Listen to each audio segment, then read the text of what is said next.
Hey, Derrek, obviously, how important is the wide receiver match going to be this week? It seems they're really explosive at that position.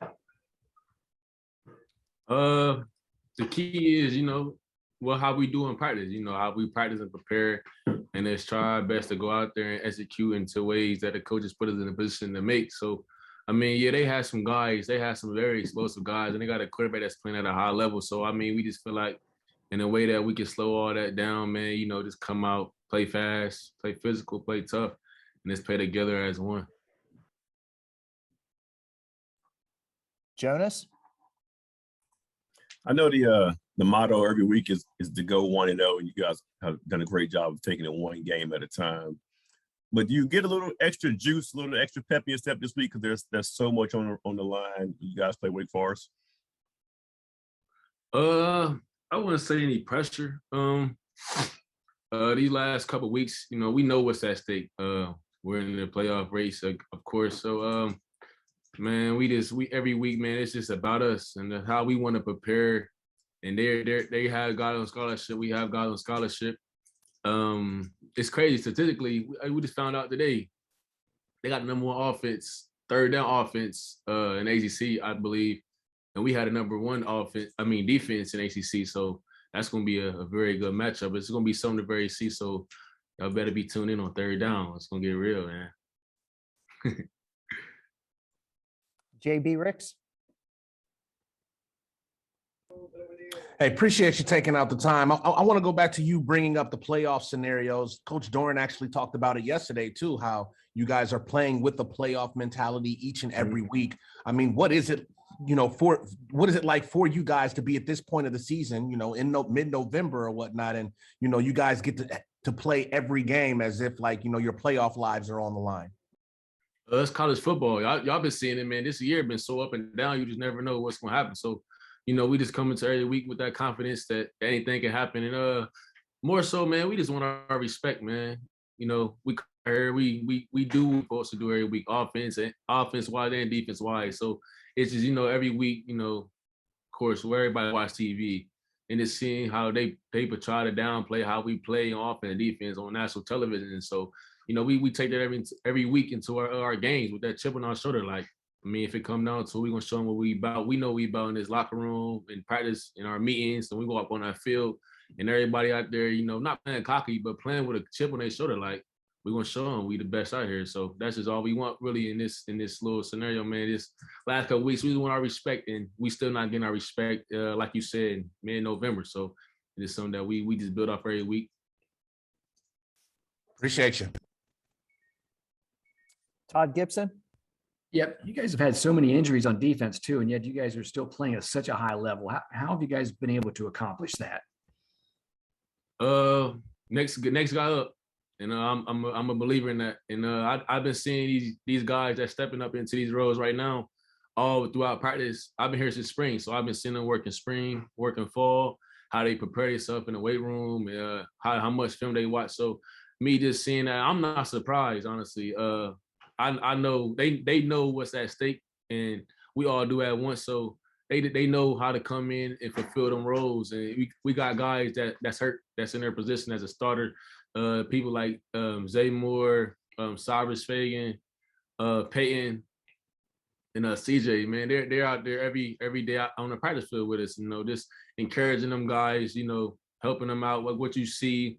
That's how we can fix it. So, just having them older guys in the positions, helping them guys out in their position, it's just 2 times much better for us on defense. And we just know they're going to make them plays on that Saturday. Is this something also you guys can carry over into the future too, knowing that if there's a younger guy, second or third string, you can tell them, hey, look, you guys got to be ready. You've got to stay ready because you never know when injuries are going to hit. And then they will be ready if their name's called.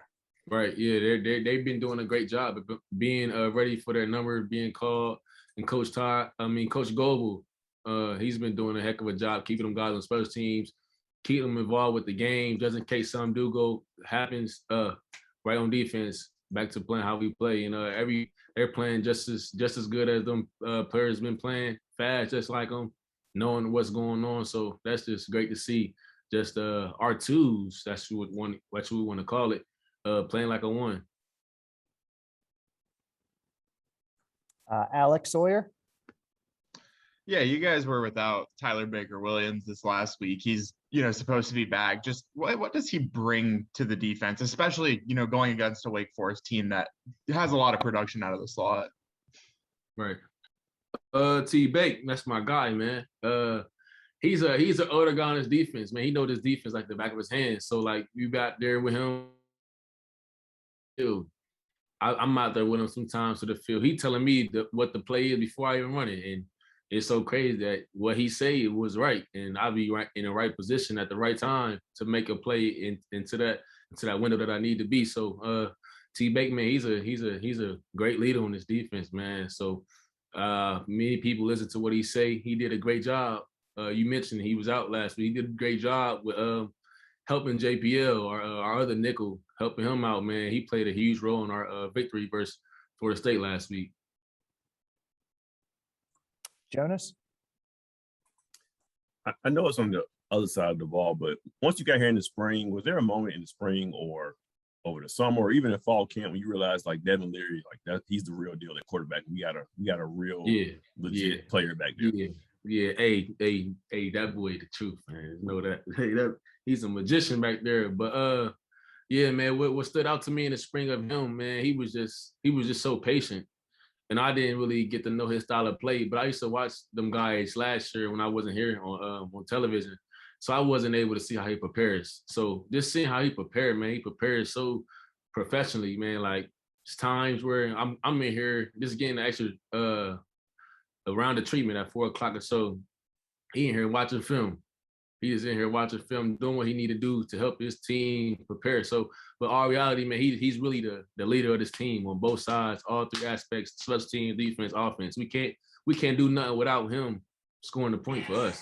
So he knows that, and we all know that. So he was doing a great job as a leader on our team, man. Just having this team going to where we need to go, and he's been doing a heck of a job, and I'm very proud of him for that. Was there ever a point or any stories like doing 7-on-7 in the summers where you're like, I might could pick him off, but his arm strength or his smartness is something that's kind of got you out of position?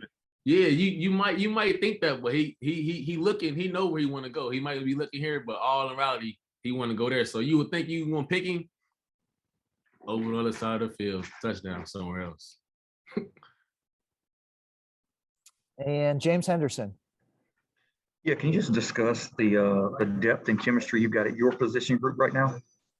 Oh yeah, we have meetings just ourselves, man. We just every week, man. We just want to communicate. So the more I feel like the more you communicate, the more confident you will be. So the more you can help the back end, the defensive back talk, man, the more confident you will be. So you wouldn't be talking if you didn't know what was going on, if you're not watching film. So if you're quiet, I feel like on the back end, nobody's quiet.